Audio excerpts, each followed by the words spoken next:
Hello, I'm Amanda. I'm a volunteer with Surrey Libraries.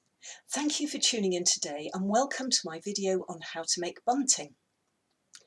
To make your bunting, you will need some fabric in 1/4 metre lengths, some bias binding, or ribbon, or cord, or lace, a measuring tape or a ruler, some scissors, some thread, and a marking pen. Also a sewing machine if you have one.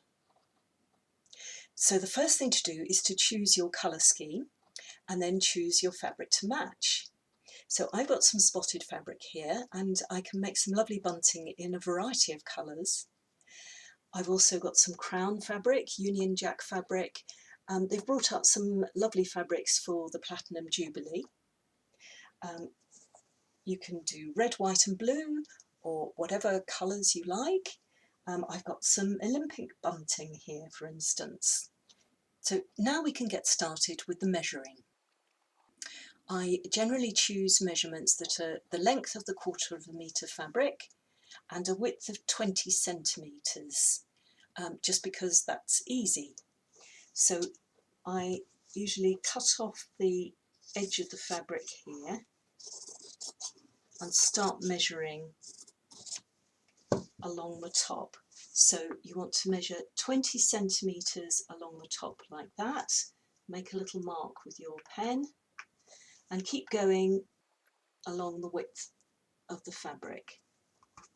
Now at the bottom you want to mark 10 centimetres because we're making triangles, and then continue measuring 20 centimetres again along the width of the fabric. Once you've done that, join the marks that you've made up and then cut your triangle out.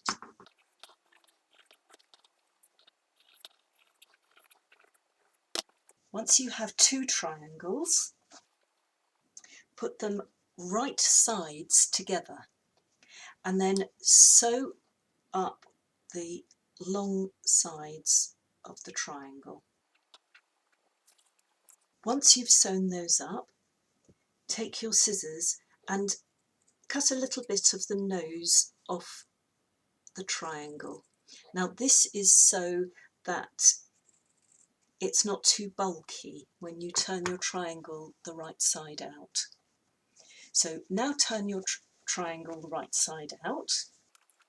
Use your scissors to very gently push the nose out. And there you have your first triangle. So iron that neatly and then keep going, making more triangles. When you've made as many triangles as you wish, you can start pinning your triangles to your bias binding. So take your bias binding, leave a length at the end for tying up, and then start pinning your triangles to the bias binding.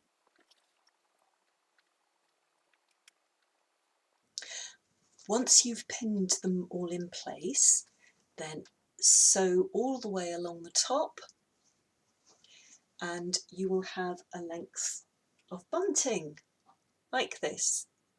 If you want to do without the bias binding and just do a minimum of sewing, you can cut double triangles. So take a piece of fabric, fold in half, measure out your triangle on your piece of fabric and then cut that with pinking shears. This stops the fabric fraying.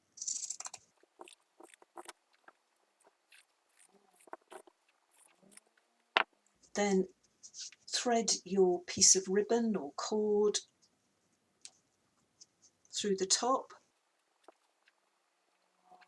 and just do a straight line of sewing along the top there.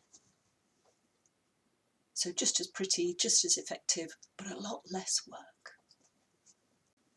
If you don't have any fabric, don't let that stop you making bunting. You can use wrapping paper. I've got some scraps of wrapping paper here that ready for reuse.